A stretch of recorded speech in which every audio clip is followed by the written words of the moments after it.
Kalau ada nadinya, masuk silahkan diterima. Kalau nggak ada nadinya, kita nggak berani menerima.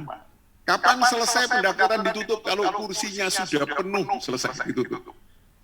Nah, banyak teman-teman mengatakan, Pak Munif, nggak salah konsep ini. Sekolah swasta itu kan bersaing, siap kita dapat anak nakal-nakal dan bodoh-bodoh.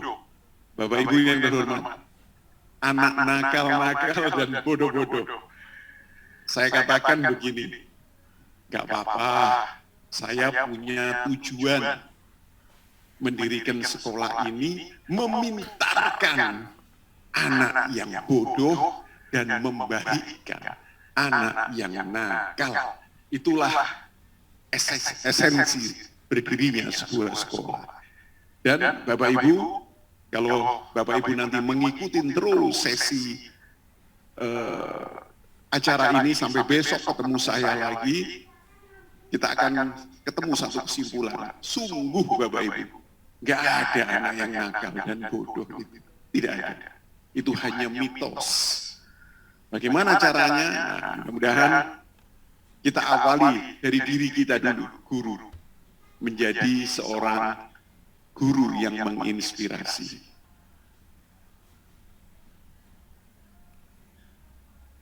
Oke. Nah,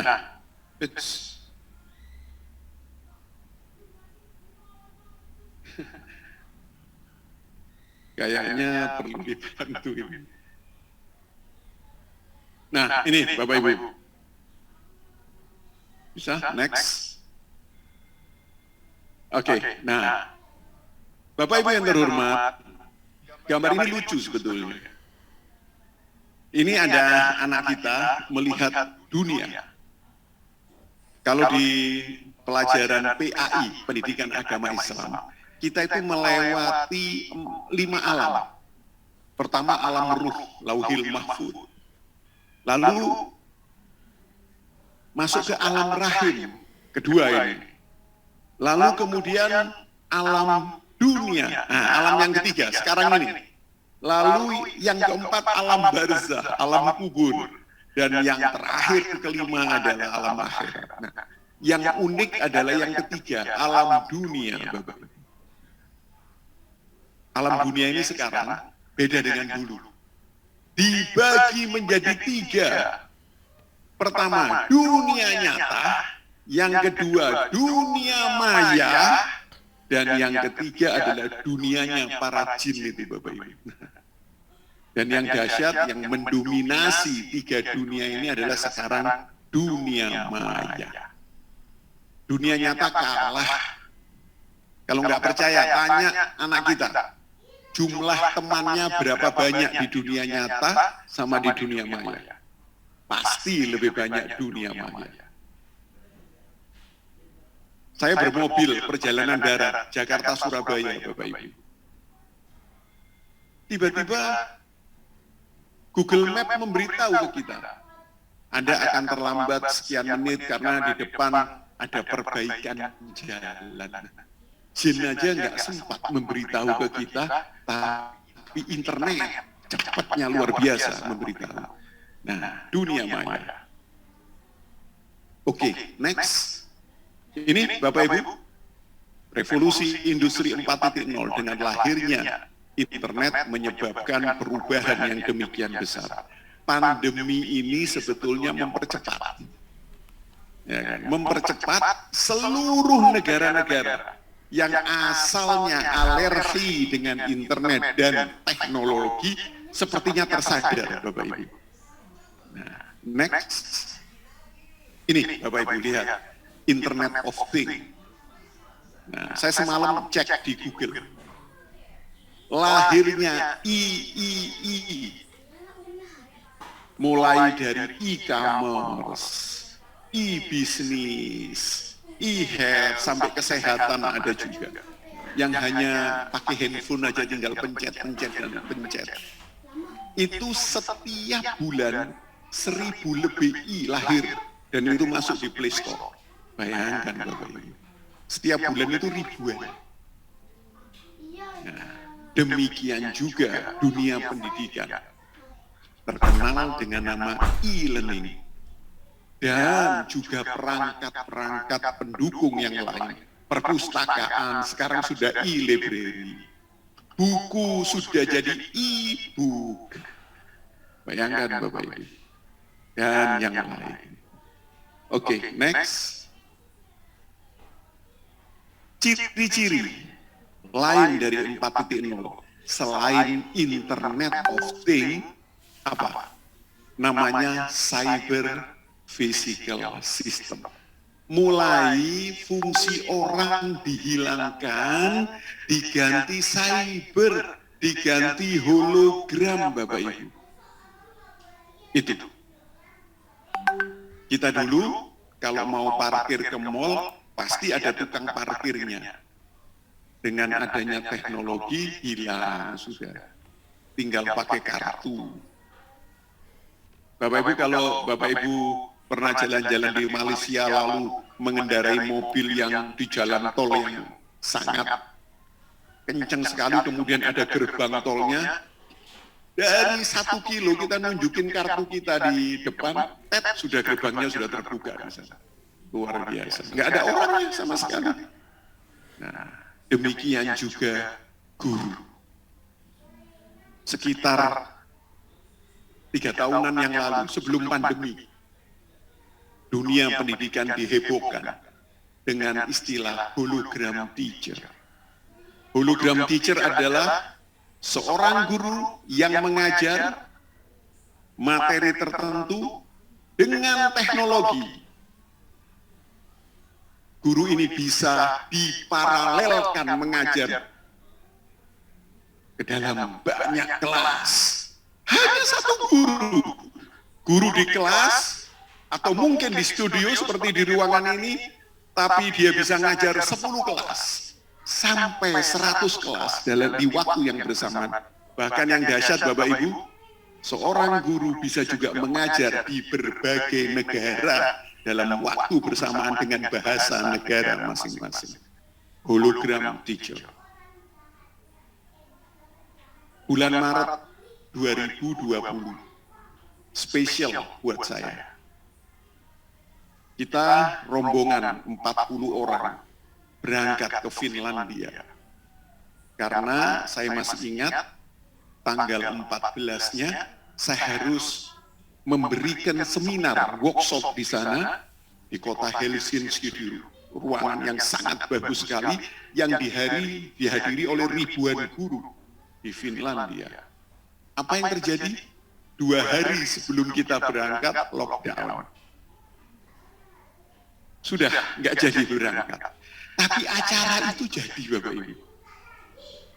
Ya, dengan teknologi yang mereka punya, saya hanya training di ruangan studio, hanya ada green screen saja, itu aja syaratnya. Bahkan saya lakukan itu di sekolah saya, tapi wujud saya sebagai hologram teacher sudah ada di sana. Bayangkan. Jadi mereka is okay, nggak ada masalah, acaranya tetap terselenggarakan. Bapak Ibu, saya punya potongan video bagaimana hologram teacher itu terjadi. Kita lihat, next. And train it to sound exactly like me. The same voice tones, those same inflections. Now we brought this together, my hologram and Azure AI, to show you what's possible. So first, I'm going to put on my HoloLens 2 here, and then we'll flip in the room to a special camera so you can see exactly what I'm seeing. Let's get started. First, let me introduce you to Mini-Me. There she is, my perfect holograph. And thanks to the power of HoloLens 2, she just floats right with me. I'm literally holding my hologram, so natural. Now she's a little small to do a keynote. So let's get her up so she can do full-size Japanese keynote. Render keynote.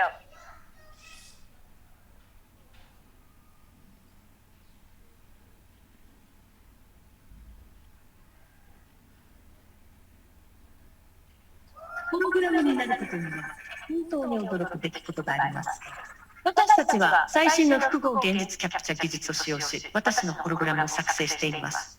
実在の人物をホログラムとして見たことがあるかもしれませんが、 Ini bahasa Jepang Bapak Ibu karena ditampilkan di negara Jepang.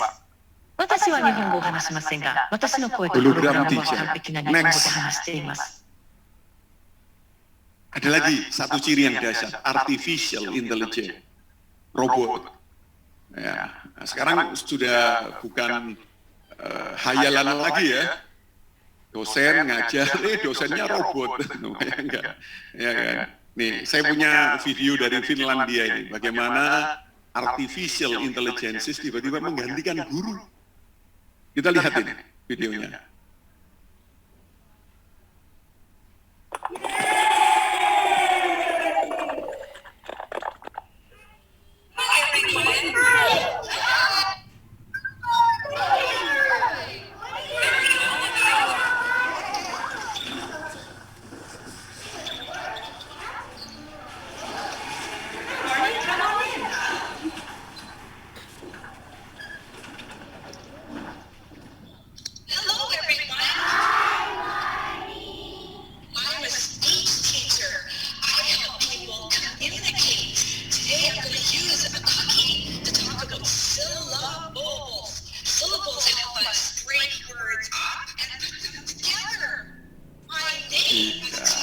Semangat sekali ya anak-anak ya, wah, antusias sekali.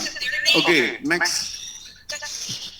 Ya, Bapak Ibu yang terhormat, sampai hari ini di dunia akademis ini masih jadi perdebatan. Sebentar lagi profesi guru ini goib atau tidak? Nah, saya pernah diundang di satu forum internasional. Kalau saya masuk dalam kelompok yang tidak akan pernah bisa digantikan oleh robot, karena saya katakan, ada robot yang tidak bisa seperti kita guru. Apa? Satu, kreatif. Gitu. Jadi kita ini manusia, oleh Allah masih dikasih bekal kekuatan kreativitas. Kalau robot itu diprogram. Itu yang pertama. Dan yang kedua adalah kekuatan cinta. Apalagi profesi kita sebagai guru, yang kita harus benar-benar bekerja dengan hati dan cinta melayani pendidikan anak-anak kita, itu tidak akan pernah bisa digantikan sama robot. Itu. Dan yang ketiga adalah menjadi guru yang menginspirasi. Nah, itu yang tidak bisa digantikan oleh robot. Nah, Bapak Ibu, ini hasil riset saya. Saya meriset ini random. Siswa-siswa yang saya tanya random dari berbagai sekolah, jumlahnya 750 siswa. Yang saya tanyakan hanya satu pertanyaan. Saya minta siswanya langsung menjawab. Pertanyaannya adalah, masalahmu sekarang apa? Tulis. Saya kepingin menulis 3, jadi terbuka 1, 2, 3, tapi terbatas hanya 3, supaya saya dapat prioritas. Ternyata Bapak Ibu, inilah hasilnya. 750 siswa kali 3 jawaban, kita mapping, anak kita sekarang ini Bapak Ibu, punya masalah akademis hanya 20%-nya. Masalah akademis. Kalau anak kita sekolah diajar guru tentang satu materi nggak ngerti, kita dulu pusing, tanya sama siapa lagi. Sekarang enggak, anak tinggal pegang handphone, cari gurunya. Nama gurunya itu Google, YouTube, lebih mudah paham. Sehingga masalah akademis itu tereduksi hanya 20%. Tapi Bapak Ibu, kita jangan kaget, anak kita punya 80% masalah non-akademis. Mungkin kita dulu nggak ngalamin masalah ini, anak kita sekarang ngalamin masalah ini. Addictive gadget, ketergantungan sama gadget. Addictive gadget pintu pembuka, addictive pornografi, masalah lagi. Abuse, kekerasan, apalagi di medsos kekerasannya, luar biasa. Dan Yang berikutnya anak kita jadi antisosial. Inilah dampak-dampak negatif dari 4.0 zaman internet. Nah, next. Karena itu Bapak Ibu, kalau kita tidak mampu menjadi inspiring teacher, saya khawatir sekali kita kesulitan benar-benar membantu peserta didik kita untuk mengatasi dua masalah ini tadi. Masalah akademis dan masalah non-akademis. Nah, karena itu mohon izin, inilah solusinya. Bagaimana kita semua, dan saya berharap kepada guru-guru dari Kota Pekanbaru yang hari ini mengikuti acara Terus Menjadi Manusia Pembelajar bisa langsung mempraktekkan bagaimana kita menjadi guru yang menginspirasi. Next. Yang pertama, ini saya sebut pilar pertama ini, yaitu sikap kita guru. Sebelum fokus ke yang lainnya, sikap kita guru apa? Harus menjadi teladan. Bapak Ibu, guru yang punya sikap keteladanan itu bukan guru keras. Nah ini, hati-hati. Sampai di slide itu saya bagi dua. Sangat beda guru keras dengan guru tegas. Nah, yang menjadi keteladanan itu yang guru tegas. Taunya dari mana kita ini guru yang tegas, bukan yang keras? Gampang. Dampaknya kepada siswa. Kalau siswa kita itu tambah hari, tambah lama, tambah menjauh dari gurunya, itu berarti kita guru keras. Apakah keras secara fisik? Mudah-mudahan sudah tidak terjadi lagi, ataupun keras secara psikis, bentakan, omelan, itu kekerasan secara psikis. Maka anak kita menjauh, Bapak Ibu. Tapi kalau guru yang tegas, dia disiplin, on time, tapi benar-benar mampu menjadikan siswanya rindu kalau dia tidak hadir. Guru ini sakit dirindukan oleh siswa-siswanya. Ketika gurunya datang, semua mengharapkan ilmu pengetahuan dari sosok guru ini. Itu guru tegas. Dan inilah yang akan menginspirasi anak-anak kita. Itu. Saya punya video, bandingkan antara guru tegas dan guru keras. Ini mungkin video yang pertama, guru keras. Ya, next. That goes for you as well, Ishana Basti. Page 38, chapter 4, paragraph 3. Can I have your attention, Ishan? Bedanya ya. Jadi pilar pertama sepertinya kita harus melakukan introspeksi sama diri. Kita masuk kelompok yang mana? Guru keras atau guru tegas? Nah, zaman sekarang yang dibutuhkan guru tegas.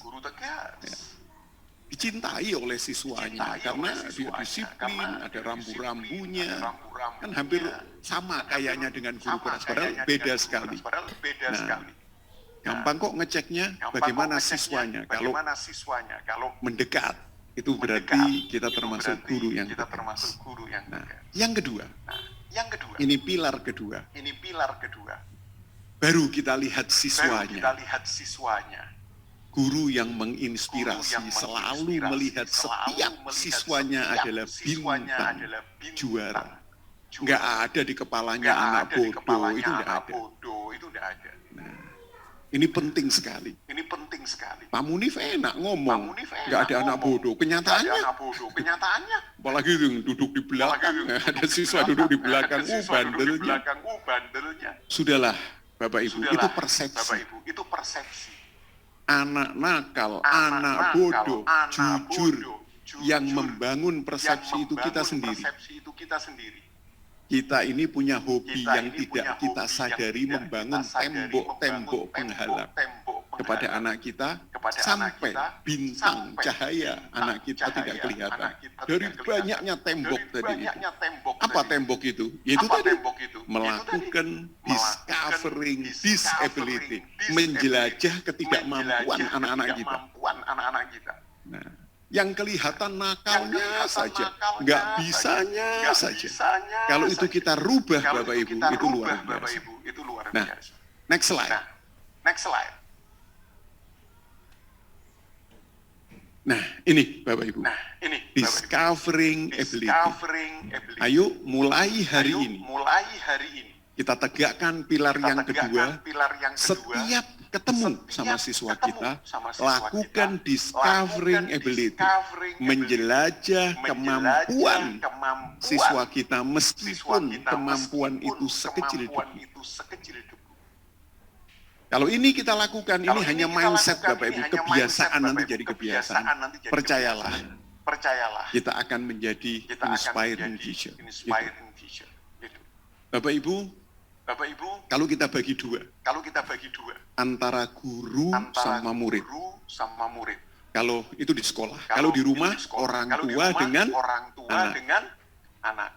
Ada hipotesa yang suka melakukan discovering disability itu siapa? Yang selalu menilai jelek, kurang itu siapa? Apakah pihak guru atau pihak muridnya? Kalau di rumah, apakah orang tuanya atau anaknya? Nah, di Cina dilakukan sosio eksperimen. Nah, saya punya video hasil sosio eksperimennya. Kita lihat ya. Next.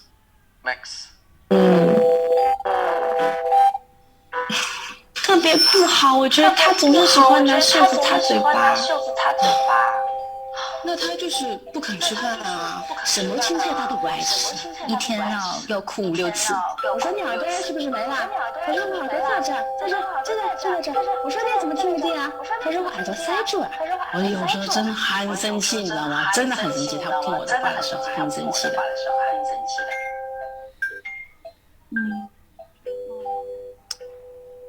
我给他7分吧，5分，那有8分。我打8分，7分吧，8分。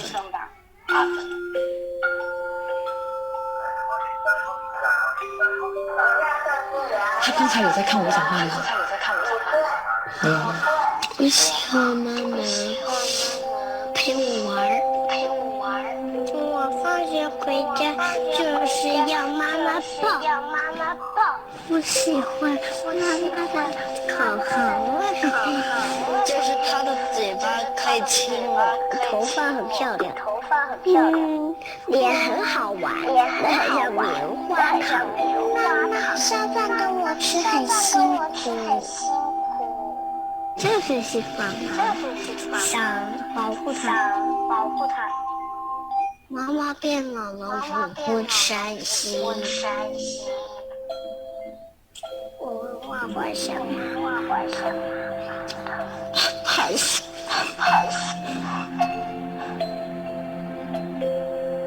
！10分是满分的，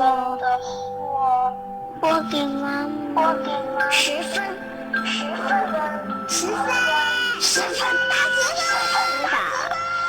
1万分。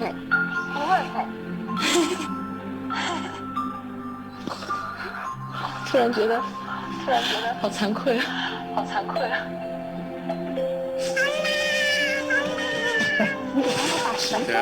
！Luar biasa ya sosio eksperimennya. Next slide. Bapak Ibu yang terhormat, dari situ potongan ini hasil sosio eksperimen dan oleh teman-teman di Indonesia dicoba sama hasilnya. Ternyata kita harus ngakuin kita yang lebih dewasa kadang-kadang itu yang hilaf, sering memberikan penilaian-penilaian yang jelek. Itu namanya discovering disability. Ayo kita rubah. Nah, saya pernah ditelepon oleh seorang kepala sekolah waktu itu di Surabaya sebelum pandemi ini. Pak Munif, boleh datang ke sekolah kami ngajar di kelas 8, itu berarti SMP. Karena saya kenal betul sama teman saya ini, saya bilang, kenapa? Kok panik? Aduh Pak Munif, ini kelas neraka ini. Kalau guru kita ngajar di sana buat RPP, mereka siswanya juga buat RPP, bagaimana menangiskan guru yang ngajar.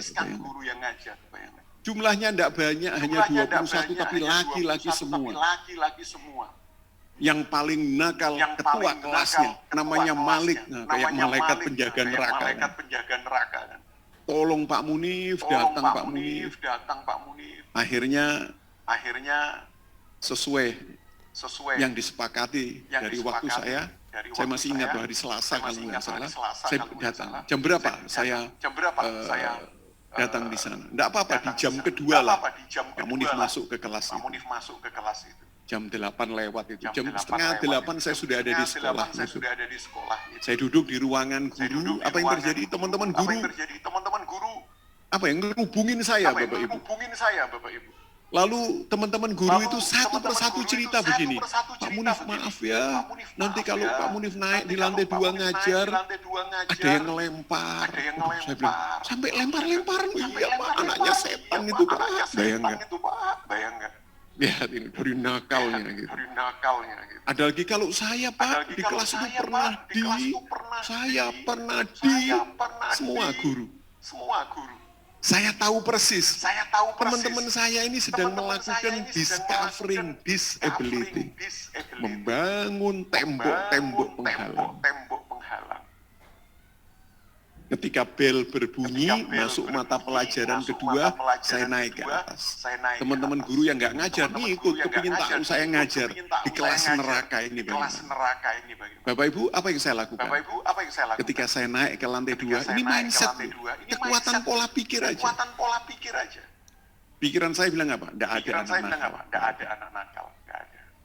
Saya dilempar, nggak mungkin. Gugur satu, tembok itu jebol. Saya diperlakukan begini, nggak ada. Itu sampai di kelasnya, saya buka pintunya, nuansa hati saya sudah berbeda. Saya kenalan dengan cara yang unik. Lalu saya minta mereka juga mengenalkan diri dengan cara yang unik sambil menyebut cita-citanya 15 tahun kemudian kepingin jadi apa. Semuanya kepingin jadi pemain bola. Mereka sudah tersenyum.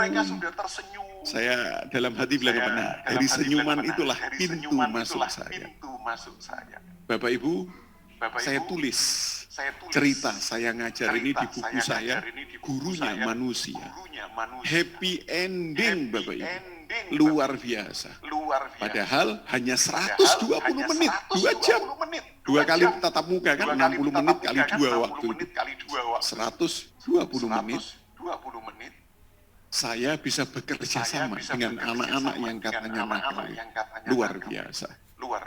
Nah, jadi dari pikiran kita, Bapak Ibu. Saya hanya pakai metode semua guru melakukan diskusi.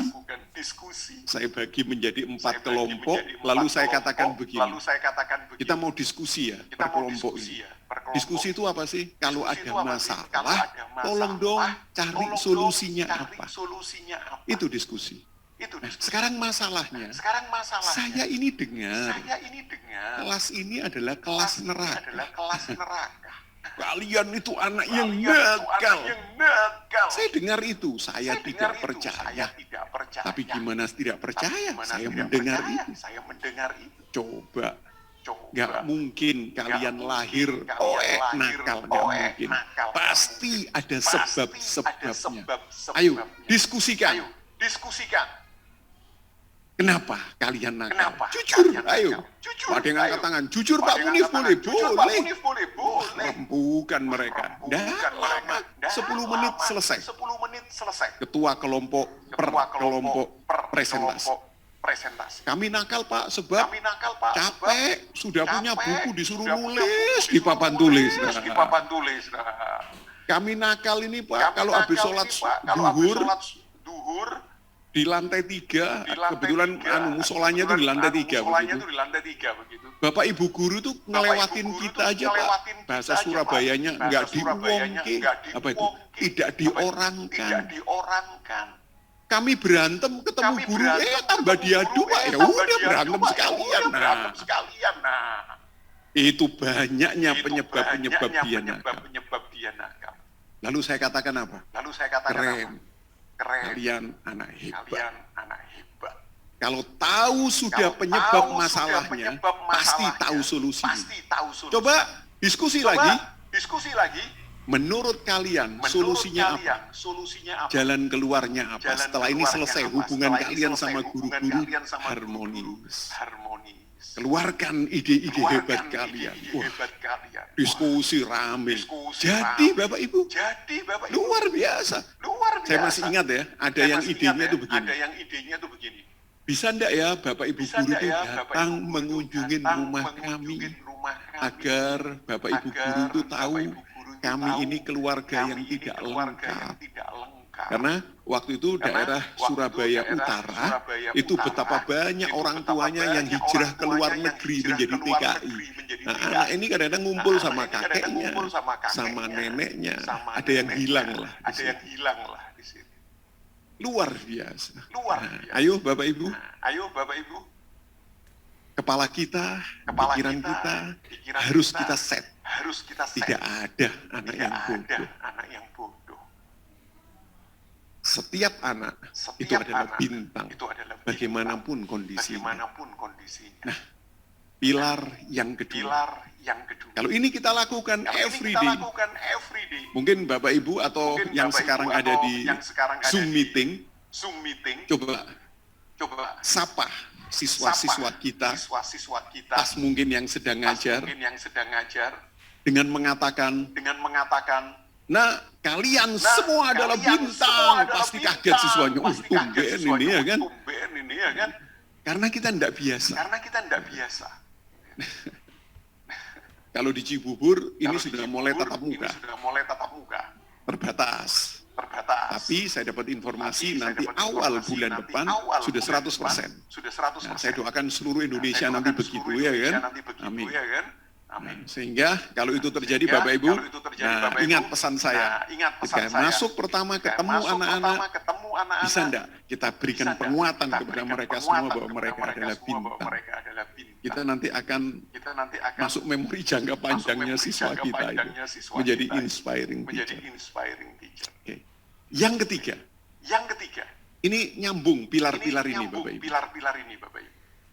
Kenapa sih kita Kenapa ini sih sulit kita bilang ini anak sulit kita bilang itu anak bintang? kita itu bintang. Gara-gara Gara-gara tidak ditunjang tidak sama pilar ditunjang ketiga. sama pilar ketiga. Apa itu? Apa itu? Kemampuan anak kita Kemampuan itu anak seluas kita itu samudra. seluas samudra. Ini. Bapak Ibu, ini sudah Bapak Ibu, lama ini teorinya, sudah lama tahun teorinya. 60-an. Tahun 60-an. Sebelum tahun Sebelum 1960, ini sebelum, sekarang sudah 2021. Sekarang sudah 2021. Kemampuan anak Kemampuan itu anak terjebak itu di satu terjebak ranah di saja, satu ranah yaitu saja, kognitif, yaitu kognitif, pengetahuan. pengetahuan. Tapi ada satu Tapi ahli ada namanya satu ahli Benjamin S. namanya Bloom. Benjamin S. Bloom. Zaman itu, kalau Zaman kita itu, baca kalau sejarahnya, kita baca sejarahnya, kontroversial sekali. kontroversial Dia sekali. bilang apa? Dia Kemampuan bilang anak apa? kita Kemampuan itu anak ada kita 3 itu ranah. Ada 3 ranah. Tidak hanya Tidak pengetahuan hanya saja. pengetahuan saja. Yang pertama adalah Yang attitude, pertama adalah psikoafeksi, attitude, sikap, sikap, respon. respon. Yang kedua, Yang kedua, psikomotorik atau skill, psikomotorik atau keterampilan. skill, keterampilan. Barulah yang ketiga, Barulah yang ketiga, psikokognitif atau psikokognitif pengetahuan. atau pengetahuan. Alhamdulillah, Alhamdulillah, kurikulum di Indonesia kurikulum di waktu Indonesia, masuk dalam waktu masuk dalam K kurikulum 2013 menggunakan teori ini. Padahal teori ini tahun 60-an. Cukup lama ya, kita menggunakan cukup lama sekali. Tapi nggak apa-apa. Daripada tidak kita atau daripada terlambat. Ya kan? Nah, sehingga Bapak Ibu, kita suka masuk dalam jebakan Batman, mengatakan anak mampu, anak pinter, anak cerdas itu hanya di satu ranah saja, yaitu pengetahuan. Nah, coba next slide. Ini saya buktikan. Ini true story Bapak Ibu. Ada di Singapura ini ceritanya. Namanya Kok Pin, ada filmnya. Kok Pin itu lahir punya hambatan otak. Diskalkulia. Kalau sudah lihat angka, lihat matematika, pusing dia. Tapi bakatnya yang diberikan oleh Tuhan apa? Menggambar. Luar biasa. Tapi lihat bagaimana respon orang tuanya, awal sekolahnya terhadap kemampuan menggambar Kok Pin. Bayangkan Bapak Ibu, Kok Pin ini melukis dirinya sendiri, hitam putih, pakai topi toga, berlinangan air mata, karena dia yakin nggak lulus SD waktu itu di Singapura. Kenapa? Karena ada ujiannya, dan ujian itu mata pelajarannya adalah matematika, yang dia memang lemah bawaan sejak lahirnya. Dan benar, lukisan itu benar terjadi. SD waktu itu di Singapura ada ujian matematika, dia gagal. Nangislah Kok Pinnya, nangislah ibunya. Untung yang berjasa adalah gurunya. Lukisan Kok Pin yang keren itu dibawa ke sekolah-sekolah seni di sana. Ada SMP di sana namanya Chuo Kang Min. Kepala sekolah SMP-nya bilang, ini lukisannya siapa? Anak ini punya bakat keren. Siswaku namanya Kok Pin. Tapi sayang, dia nggak lulus SD, nggak dapat ijazah. Karena gagal matematika. Kata kepala sekolah SMP-nya, sudah masukkan ke sekolah sini. Aku cetakkan ijazah sendiri, ke selembar aja kok repot. Bapak Ibu, ketika bakat anak ini dikemas oleh sekolahnya dengan proses belajar luar biasa. Ketika dewasa, profesi Kok Pin adalah desainer muda yang paling top waktu itu di Singapura. Sekali lagi, menggambar itu memang bukan kognitif, tapi skill. Kalau kita menganggap kemampuan itu seluas samudera Bapak Ibu, maka Kok Pin pun bisa jadi orang dengan kemampuan menggambar. Karena itu dianggap sebagai kemampuan. Kita lihat ini cuplikannya Kok Pin.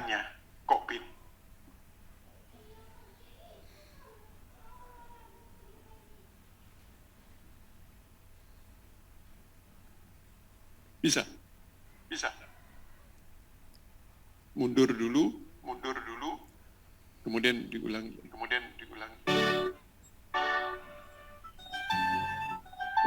我斌从小就喜欢画画，可是他的妈妈就是不喜欢。妈妈之所以会那么紧张国斌的功课，那是因为在社会上工作了那么多年的他知道，文凭虽然只是一张纸，没有就是没有。现在升不升职对我不重要，我现在担心的是我儿子，他将来能不能够在一个只注重英文、数学的环境里面生存？是的，没有了文凭，将来我们要怎样生存呢？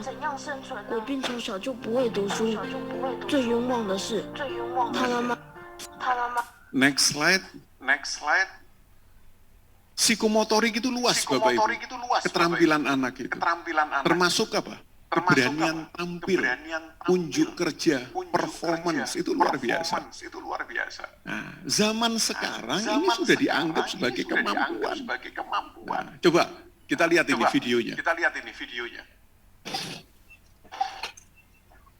Ibu dan Facebook. Ibu, Facebook.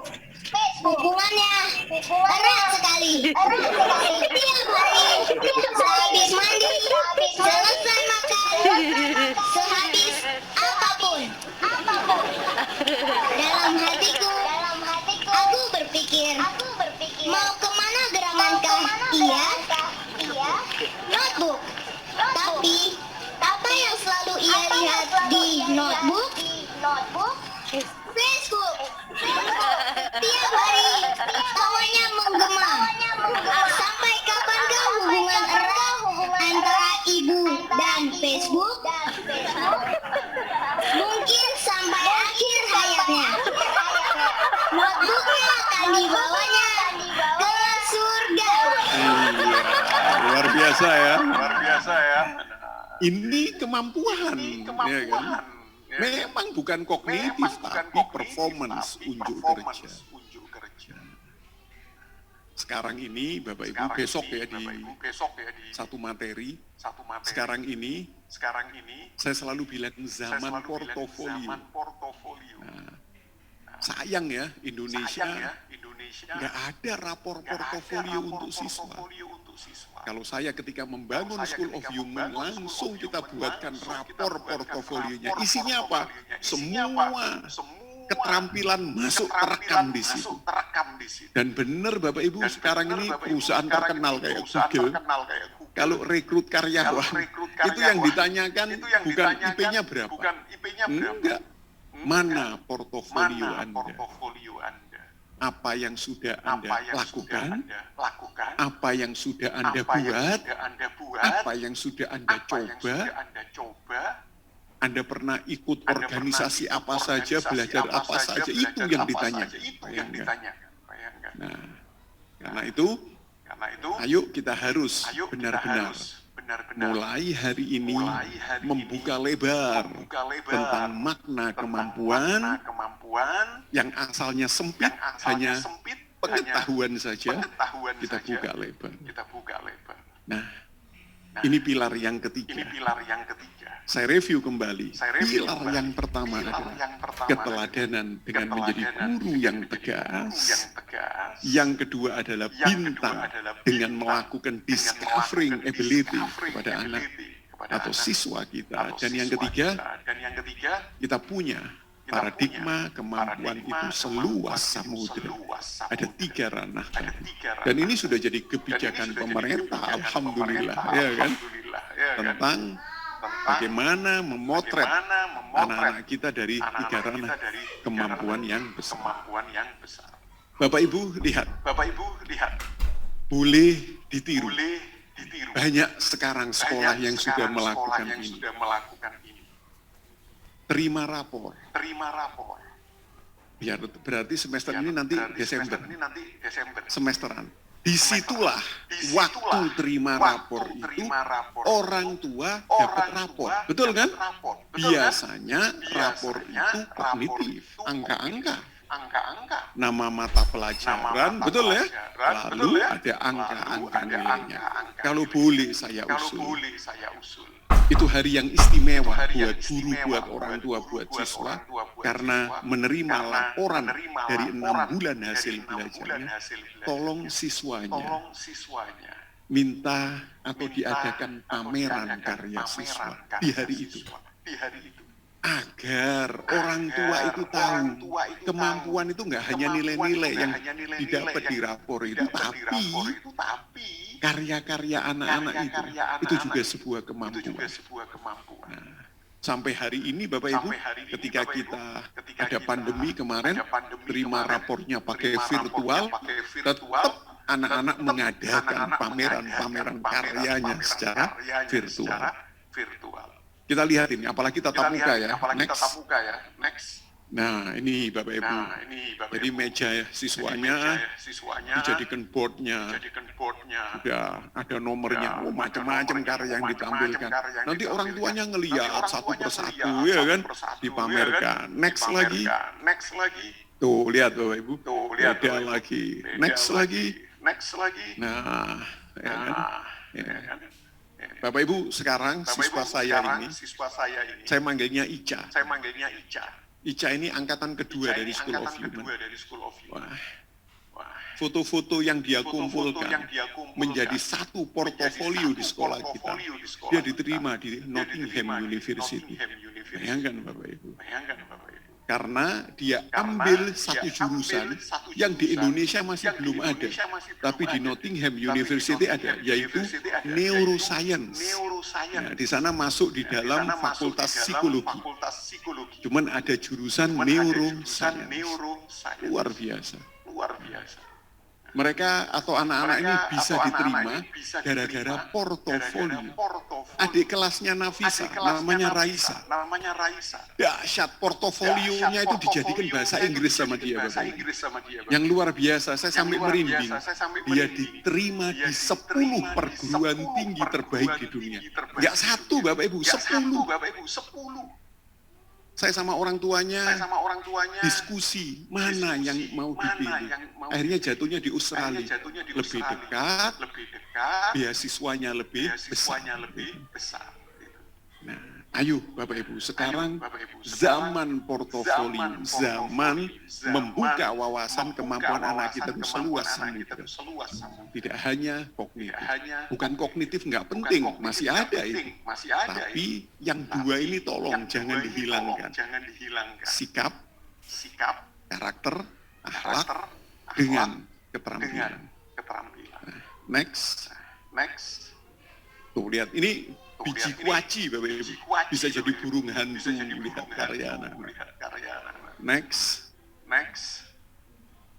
Nah, selesai.